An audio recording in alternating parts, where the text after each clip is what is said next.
కార్మికులకు కనీస వేతనాలు చెల్లించాలని జనసేన పార్టీ నిర్మల్ జిల్లా నాయకులు సుంకేట మహేష్ బాబు కోరారు. భైంస పట్టణంలోని మున్సిపాలిటీలో గత 2 రోజులుగా మున్సిపల్లో మల్టీపర్పస్ కార్మికులు చేస్తున్న ధర్నాకు మద్దతు తెలిపారు. గత కొన్ని సంవత్సరాలుగా వివిధ విభాగాల్లో కాయ కష్టం చేస్తున్న అబాయిక్య జీవుల పరిస్థితి చాలా ఘోరంగా తయారైందని అన్నారు. వీరికి కనీస వేతనం జీవో ప్రకారం చెల్లించుకుంటే కేవలం 10,000 మాత్రమే జీతం చెల్లిస్తూ చేతులు దులుపుకుంటున్నారని విమర్శించారు. కార్మికుల శ్రమకు దోచుకుంటున్న అధికారులపై సమగ్ర విచారణ జరిపి చట్టరీత్యా చర్యలు చేపట్టాలని డిమాండ్ చేశారు.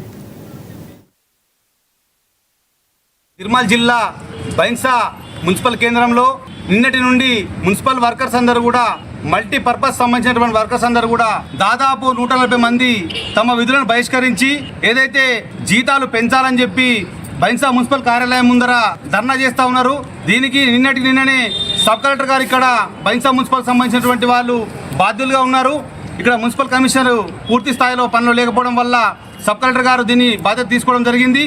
మరి సబ్ కలెక్టర్ గారు తీసుకున్నటువంటి బాధ్యతాయుతంగా ఏదైతే పని ఉందో గతంలో కూడా ఏదైతే వీళ్లకు జీతాలు పెంచాలని చెప్పి కనీసం పిఎఫ్ డబ్బులు అనేటువంటి ఏదైతే ఉందో మా సెల్ ఫోన్ ద్వారా మాకు ఒక మెసేజ్ రావాల్సినటువంటి అవసరం ఉంది. కానీ ఆ మెసేజ్ కూడా కనీసం రావట్లేదు అని అంటే అందులో ఎంత అవినీతి జరుగుతున్న విషయాన్ని కూడా సబ్ కలెక్టర్ గారి దృష్టికి తీసుకెళ్లడం జరిగింది. వీరందరూ కూడా మాట్లాడడం జరిగింది. కానీ మాట్లాడినటువంటి వాళ్ళందరికీ కూడా కేవలం వాళ్ళందరినీ కూడా ఒక దృష్టికోణంలో చూడడం జరుగుతూ ఉంది. ఇది మీరు ఎందుకు మాట్లాడుతున్నారు, మాకు ఎందుకు అడుగుతూ ఉన్నారు, మమ్మల్ని ఎందుకు బెదిరిస్తూ ఉన్నారు అని చెప్పినటువంటి విషయాన్ని కూడా గుర్తు చేయాల్సినటువంటి అవసరం చేస్తూ ఉన్నారు. కానీ వాళ్ళు అడుగుతున్నటువంటిది గొంతెమ్మ కోరిక కాదు.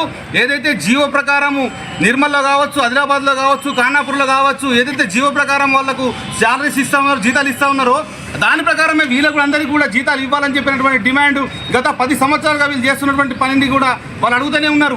కానీ ఎవరు కూడా కనీసం మున్సిపల్ కమిషనర్ వచ్చారు, ప్రతినిధులు మారారు, కానీ ఎక్కడ వేసినా కొంగడ అక్కడైనట్టుగా చందంగా మారుతూ ఉంది.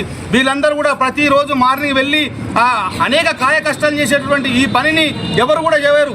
ఈ పనిని ₹1,00,000 ఇచ్చినా కూడా ఎవరైనా కానీ ఈ మున్సిపల్ సంబంధించిన వర్కర్లో పని చేయాలంటే మాత్రం ఎవరు కూడా చేసే పరిస్థితి లేదు. ఇవి ఇప్పుడు వరకున్న బులెటిన్ అప్డేట్స్. అప్డేట్స్ కోసం స్టే విత్ us.